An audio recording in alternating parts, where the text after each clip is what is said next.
পয়সা উপার্জন করতে হবে বেশি, এ কথাই ঠিক। পয়সা কম উপার্জন করতে হবে কোনোদিন আমি এই কথা বলি না, তবে বৈধ উপার্জন করতে হবে। টাকা ছাড়া আপনি জাতির কোনো উপকার করতে পারবেন না। নিঃস্ব অসহায় অবস্থায় ওই কথাটা আল্লাহ রাসূল খোলা মাঠে ঘোষণা করেছিলেন। তিনি খোলা মাঠে বলেছিলেন 450 কিলোমিটার দূরে, 600 কিলোমিটার দূরে যেতে হবে। তাবুকের যুদ্ধে কে কি করতে পারে, কে দান করতে পারে। সেদিন ওমর রাদিয়াল্লাহু তাআলা আনহু বলেছিলেন, আজকে আবু বকর সিদ্দিককে পরাজয় করে দেব। এই কথা তিনি নিজে বলেছিলেন, আজ আমি দানে আবু বকর সিদ্দিককে পরাজয় করে দেব, আমার অর্থ সম্পদের অর্ধেক দান করব। ওমর, কি করতে চাও?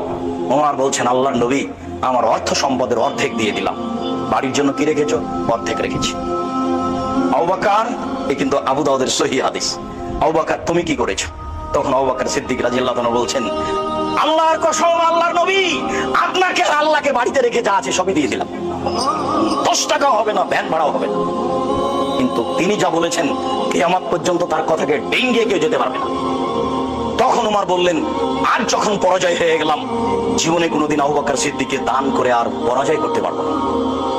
যা টাকা ছিল তাতে হয়তো আবু বকর সিদ্দিকের টাকার চেয়ে উমরের টাকা 10 গুণ বেশি হতে পারে, কিন্তু ভাষা যেটা আবু বকর সিদ্দিকের ছিল, এই ভাষাকে ডিঙ্গিয়ে পৃথিবীর কেউ যেতে পারবে।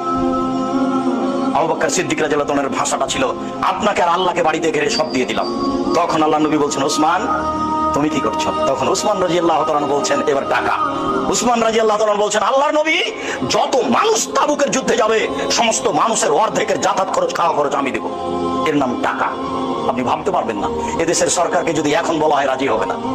30,000 মানুষ ছিল, 15,000 মানুষকে 15,000 উট দিবেন, যাতায়াত খাওয়া খরচ দিবেন 3 মাসের, তার নাম টাকা।